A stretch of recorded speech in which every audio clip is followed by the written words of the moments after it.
یہ سلسلہ چلتا گیا. اہل سنت کے امام ہیں, امام نسائی ان کا نام ہے. اہل سنت کی 6 بڑی کتابوں میں سے ایک بڑی کتاب سنن نسائی ان کی ہے. جہاں جا کے انٹرنیٹ پہ سرچ کیجئے گا امام نسائی کی موت کی وجہ کیا بنی. اپنے اماموں کے بارے میں پوچھ لو, چلے ہمارے اماموں کو چھوڑو, یہ پتہ کرو میں اہل سنت سے مخاطب ہوں کہ امام نسائی کی موت کی وجہ کیا بنی. امام نسائی کی موت کی وجہ بنی, یہ امام المحدثین تھا, اسے بڑی حدیثیں یاد تھی. یہ دمشق گیا. جب یہ دمشق پہنچا تو اس نے دیکھا کہ دمشق میں ممبروں پہ علی کو گالیاں دی جا رہی.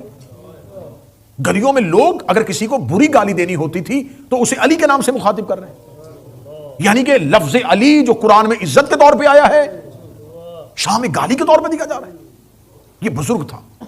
اس نے دمشق کی مرکزی مسجد میں تمام شام کے علماء اور محدثین کو بلایا. اسے کہا آؤ اکٹھے ہو کے میں تم سے کوئی خطاب کرنا چاہتا ہوں.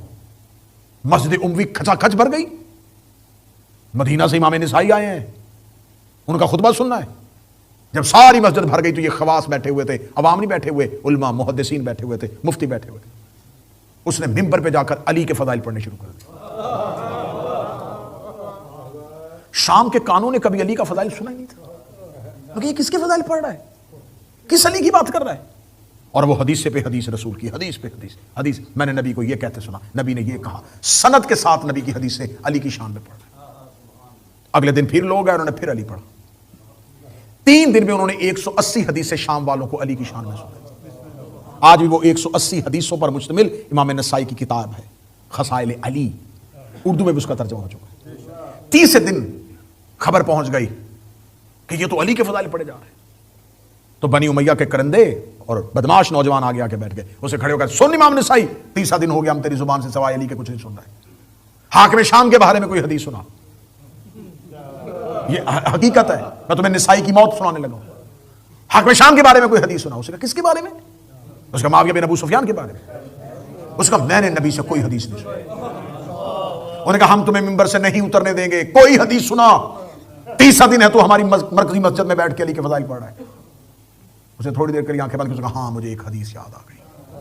ہاں وہ حدیث تھی, باقاعدہ حدیث تھی. اس نے کہا میں نے سنا ہے کہ مصطفیٰ, اور سند پڑھی حدیث کی.